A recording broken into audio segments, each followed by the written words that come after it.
জাদুর তিন কেকের নদী। অনেক দিন আগের কথা। কাঞ্চনপুর নামের একটা গ্রামে সুহানা নামের একটা মেয়ে বাস করত। সুহানার পরিবার অনেক গরিব ছিল। ওর মা বাবা গ্রামের জমিদারের বাড়িতে কাজ করে কোনো রকমে তাদের সংসার চালাতো। কিছুদিন পরেই সুহানার জন্মদিন। তাই সুহানা ওর স্কুলে যখন যায় তখন স্কুলের মেয়েরা সুহানার কাছে আসে আর বলে, এই সুহানা, এবার তো তোর জন্মদিন, তুই তোর জন্মদিনে কি এবারও কোনো কেক কাটবি না? তখন পাশ থেকে অন্য একটা মেয়ে বলে, আরে তুই না, এমন গরিব ভিখারির আবার জন্মদিন পালন হয় নাকি? তোরা দেখিসনি গতবার আমার জন্মদিনে আমার আব্বু আম্মু কত সুন্দর ফাংশন করেছে, 3 তালা কেক কেটেছি, আমরা অনেক মজা করেছি। এই তো আগামী মাসেও আমার জন্মদিন, তোরা সবাই আসবি। এসব শুনে সুহানার অনেক খারাপ লাগে। সুহানা তখন বলে, তোমরা সবাই একটু ধনী তাই বলে কি সব সময় আমাকে অপমান করবে? তোমরা দেখে নিও, এই সপ্তাহের শুক্রবারে আমার জন্মদিন, তো আমার জন্মদিনে আমার বাবাও আমাকে অনেক সুন্দর কেক এনে দেবে। আর হ্যাঁ, একটা নয়, 3টা কেক কাটবো আমি, তোমরা সবাই এসো। এটা বলে সুহানা রাগ করে বাড়ি চলে আসে আর কাঁদতে কাঁদতে ওর মাকে বলে, মা মা, তুমি জানো এবার আমাদের ক্লাসের সবাই আমাকে নিয়ে হাসাহাসি করছিল। আমি কিন্তু এবার জন্মদিনে কেক কাটবই কাটবো। আমি ওদের বলে দিয়েছি এবার আমরা 3টা কেক কাটবো। এইসব কি কইতাছস মা? 3টা কেক? একটা কেক কেনারই তো সামর্থ্য নাই। তুই তো জানোস আমরা জমিদারের বাড়িতে কাজ করি। জমিদারের বাড়িতে থাইকা কি আর এইসব কাজ কাম কইরা এত টাকা পাওয়া যায়? ঠিক আছে মা, আমার কিচ্ছু চাই না, আমি আর তোমাদের সঙ্গে থাকবো না, আমি এখান থেকে আজই চলে যাব। এই বলে সুহানা কাঁদতে কাঁদতে ঘর থেকে বেরিয়ে যায়। সুহানার মা মনে করে সুহানা রাগ করেছে, রাগ কমলে আবারও বাড়ি ফিরে আসবে। কিন্তু সুহানা কাঁদতে কাঁদতে জঙ্গলের দিকে হাঁটতে থাকে আর সে হাঁটতে হাঁটতে জঙ্গলের অনেক গভীরে চলে আসে আর সে কিছু একটা চকমক করতে দেখতে পায়। সুহানা দৌড়ে সেই চকমকি জিনিসটার কাছে যায় আর দেখে একটা সাপ আহত অবস্থায় পড়ে আছে। সেই সাপের মাথায় মণি চকচক করছে। সুহানা এটা দেখে অবাক হয়ে যায়। আরে, এটা তো একটা সাপ মনে হচ্ছে, আর এর মাথায় ওটা কি মণি মনে হচ্ছে, কিন্তু সাপটা তো অনেক আঘাত পেয়েছে। এটা ভেবে সুহানা সাপটার কাছে যায় আর দেখে আঘাতের চোটে সাপটা অজ্ঞান হয়ে গেছে। তখনই সুহানা দৌড়ে কিছু দুর্বা ঘাস নিয়ে আসে আর সাপটার গায়ে মেখে দেয়। সাপটা কিছুক্ষণ পর সুস্থ হয়ে ওঠে আর সঙ্গে সঙ্গে একটা নাগিনের রূপ ধারণ করে। এটা দেখে সুহানা ভয় পেয়ে যায়। আরে, আপনি কি? আপনি তো সাপ ছিলেন, মানুষের মতো হয়ে গেলেন কি করে? ভয় পেও না সুহানা, আমি হলাম নাগরাজ্যের নাগরানী। আমার ওপর সাপুরেরা আক্রমণ করেছিল, আমি কোনো রকমে নিজের প্রাণ বাঁচিয়েছি। ওরা আমার নাগমণি নিতে চেয়েছিল, তবে তুমি আমার প্রাণ বাঁচালে। কিন্তু তোমাকে দেখে এত দুঃখী কেন মনে হচ্ছে? আসলে আমার জন্মদিন তো সামনে, কিন্তু আমরা অনেক গরিব, তাই আমার মা বলেছে আমার জন্মদিনে আমাকে কোনো কেক এনে দেবে না, তাই আমি কাঁদতে কাঁদতে চলে এসেছি। সুহানার কথা শুনে নাগিনের সুহানার প্রতি অনেক মায়া হয়। তখন নাগিন সুহানাকে বলে, ঠিক আছে সুহানা, এটা তো খুবই সামান্য ব্যাপার, চলো আমি তোমাকে আমাদের নাগরাজ্যে নিয়ে যাচ্ছি। সেখানে অনেক সুন্দর সুন্দর নদী আছে, বিশেষ করে সেখানে জাদুর 3 কেকের নদী আছে, চলো আমার সাথে। এই বলে নাগিন সুহানাকে নিয়ে অদৃশ্য হয়ে যায় আর নাগরাজ্যে প্রবেশ করে। নাগরাজ্যের সবকিছু অনেক সুন্দর করে সাজানো ছিল, অনেক সুন্দর সুন্দর ফুলের বাগান, নদী, ঝর্ণা, কোনো কিছুরই কমতি ছিল না। তার তারপর সুহানা দেখে সেখানে খুব সুন্দর তিনটি কেকের নদী। একটা ছিল লাল কেকের নদী, আরেকটা নীল কেকের নদী, আরেকটা ছিল সবুজ কেকের নদী। এসব দেখে সুহানা খুব খুশি হয়। নাগিন সুহানাকে সেই জাদুর তিনটে কেকের নদী থেকে তিনটে কেক দিয়ে দেয়। তারপর বলে, সুহানা, এই তিনটা কেক তুমি যতই কাটো না কেন, এগুলো কখনোই শেষ হবে না। এই লাল জাদুর কেক তোমাকে যত ইচ্ছা তত টাকা দেবে, আর নীল জাদুর কেক দিবে তোমাকে অনেক অনেক হিরে, আর এই সবুজ জাদুর কেকের সাহায্যে তুমি যে কোনো সময় যে কোনো অসুস্থ মানুষকে সুস্থ করে তুলতে পারবে। সুহানা নাগিনের পাওয়া উপহার দিয়ে অনেক খুশি হয় আর খুশি মনে বাড়ি চলে আসে। এরপর থেকে সুহানাদের পরিবারে আর কোনো অভাব থাকে না। ওরা নিজেদের জন্য বাড়ি গাড়ি সবকিছু করে নেয় আর অনেক সুখে শান্তিতে জীবন কাটাতে থাকে। জাদুর তিন চুরির নদী। অনেক দিন আগের কথা। আকাশে পরী রাজ্যে অনেক সুন্দর সুন্দর পরীদের বসবাস ছিল। সেই পরীরা জাদু করে অনেক নতুন নতুন জিনিস তৈরি করত আর সেগুলো দিয়ে মানুষদের উপকার করত। এভাবেই দিন কাটছিল। একদিন রানী পরী সব পরীদের তার রাজমহলে ডেকে পাঠায় আর বলেন, শোনো পরীরা, আমি চাই তোমরা এবার এমন কিছু তৈরি করো যেটা দিয়ে আমরা সব সময় সবার উপকার করতে পারি। রানী পরী, আপনি তাহলে কি তৈরি করতে বলছেন আমাদের?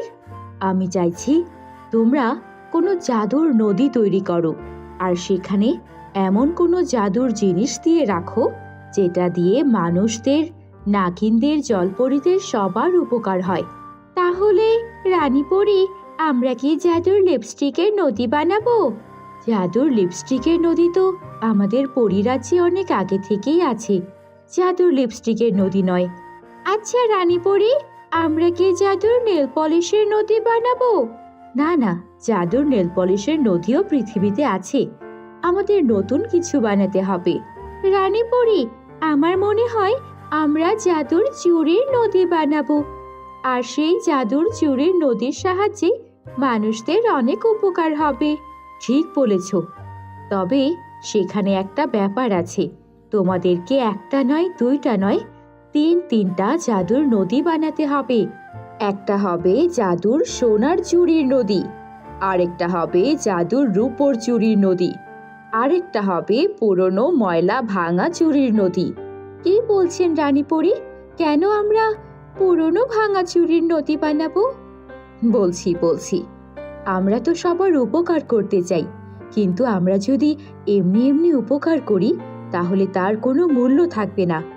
আমরা বরং তাদেরকে উপকার করব যাদের মন অনেক সুন্দর এবং যাদের সত্যি সত্যি উপকারের প্রয়োজন। তোমরা জাদুর তিন নদী বানাও, এরপরেই সব বুঝতে পারবে। এরপর সব পরীরা মিলে পৃথিবীতে চলে আসে আর জাদু করে একটা একটা করে জাদুর সোনার নদী, জাদুর রূপর নদী ও জাদুর পুরনো ভাঙা চুরির নদী বানিয়ে ফেলে।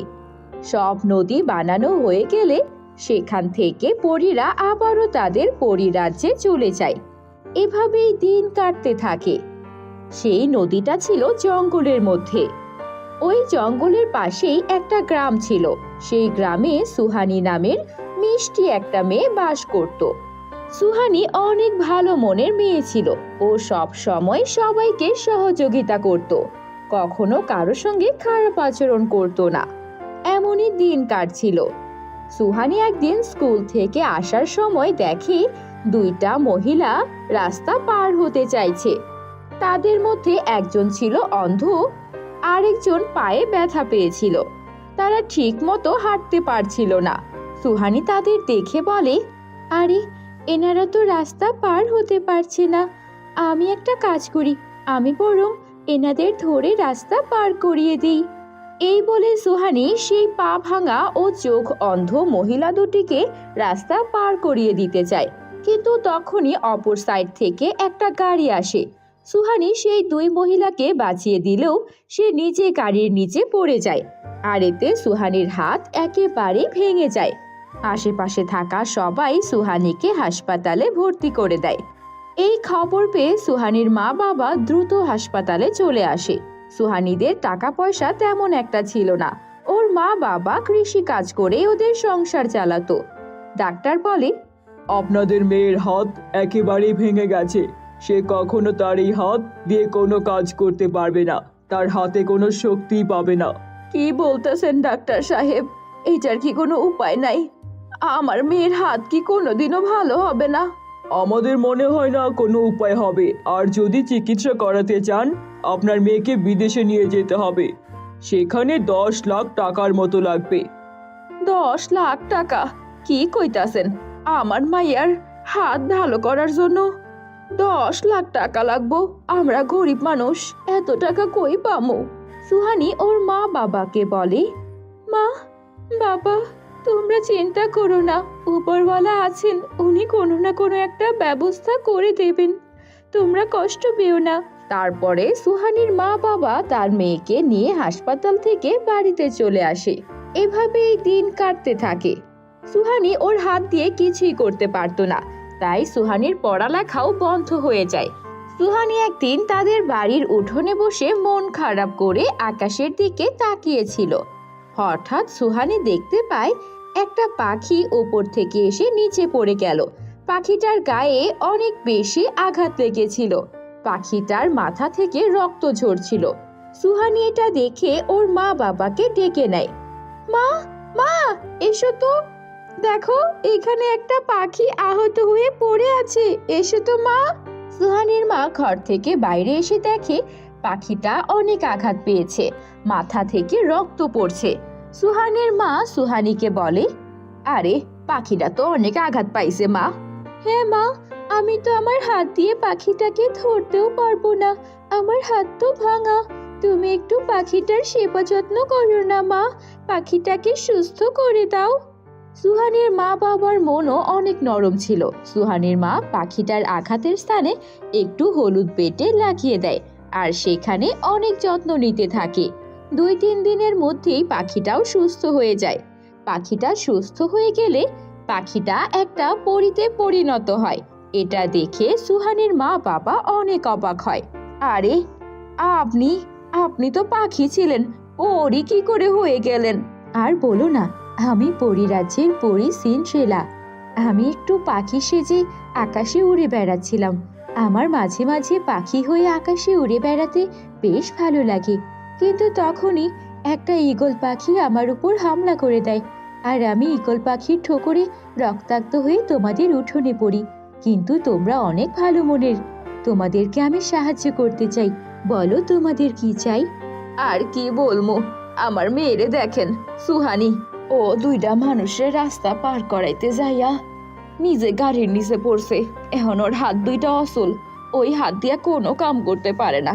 ডাক্তার বলছে ওর এই হাত ভালো করতে হইলে 10 লাখ টাকা লাগবো, ওরে নিয়ে বিদেশ যাইতে হইব। আরে তোমার মেয়ে তো অনেক ভালো মনের, এমনই তো হওয়া উচিত। নিজের প্রাণ দিয়েও অন্যের উপকার করেছে সে। ঠিক আছে, আমি তোমাদের আমাদের পরীদের বানানো জাদুর 3 চুরির নদীর কাছে নিয়ে যাব। সেখানে অবশ্যই তোমার মেয়ের সাহায্য হবে। তারপর পরী সুহানি ওর মা বাবাকে সাথে নিয়ে সেই জাদুর 3 চুরির নদীর কাছে নিয়ে যায়। তারপর সেই পরী বলে, এই দেখো, এখানে আছে জাদুর সোনার চুরির নদী। তুমি যদি এই নদী থেকে একটা চুরি নাও, তবে তোমার হাত একদমই সুস্থ হয়ে যাবে। আর সোনার চুড়ি পরতেই তোমার চেহারাও অনেক সুন্দর হয়ে যাবে, আর তোমাদের বাড়িতেও অনেক অনেক স্বর্ণ মুদ্রায় ভরে যাবে। এই হলো জাদুর রূপোর চুড়ি। এই রূপোর চুড়ি যদি তুমি তোমার হাতে পরো, তবেও তোমার হাত ঠিক হবে। তার সাথে সাথে তুমি অনেক অনেক রূপোর মুদ্রা পেয়ে যাবে। কিন্তু পরী, এটা কিসের নদী? বলছি, এটা হলো আমাদের পরীদের বানানো বিশেষ ভাঙা চুরির নদী। তুমি যদি এই ভাঙা পুরনো চুড়িগুলো হাতে পরো, তবে তোমার হাত তো ঠিক হবে, কিন্তু তুমি কোনো টাকা পয়সা পাবে না। বরং তোমাকে আমাদেরকে প্রতিদান স্বরূপ পরীরাজ্যে গিয়ে পরীরাজ্যের কিছু কাজ করে দিয়ে আসতে হবে। আমাদের পরিরাজ্যে এমন কিছু কাজ আছে যা শুধু মানুষেরাই করতে পারে। তোমাকে 1 মাস আমাদের পরিরাজ্যে কাজ করতে হবে। এবার বলো তুমি কোনটা চাও? পরি, আমি জানি কারো থেকে উপকার নিলে অবশ্যই তার প্রতিদানও দিতে হয়। আমি আপনাদের থেকে জাদুর চুড়ি নিয়ে অবশ্যই আপনাদের জন্য কিছু করতে চাই। আমার সোনা ও রূপার চুড়ি চাই না, আমি সেই পুরনো চুড়ি পরতে চাই। আর বিনিময়ে 1 মাস আপনাদের উপকার করতে চাই, আপনাদের পরিরাজ্যে কাজ করতে চাই। এটা শুনে পরি অনেক খুশি হয়। পরি বলে, সুহানি, আমি তোমার সততায় ও সরলতায় মুগ্ধ হয়েছি। আমি তোমাকে এমনি পরীক্ষা করছিলাম। তুমি সত্যি অনেক সৎ মনের মেয়ে। এই নাও জাদুর সোনা রূপোর চুড়ি। তুমি এই 2 চুড়ি তোমার হাতে পরে নাও, তোমার হাত একদম সুস্থ হয়ে যাবে। তারপর সুহানি সেই জাদুর 3 চুড়ির নদী থেকে সোনা আর রূপার চুড়ি পরে নেয়। সঙ্গে সঙ্গে সুহানির হাত একদম সুস্থ হয়ে যায়। এরপর থেকে সুহানি সেই জাদুর চুড়ির কাছে যখনই যা চাইতো তাও পেয়ে যেত। এভাবেই পরীদের জাদুর 3 চুড়ির সাহায্যে সুহানি আর ওর পরিবার সুখে শান্তিতে বসবাস করতে থাকে।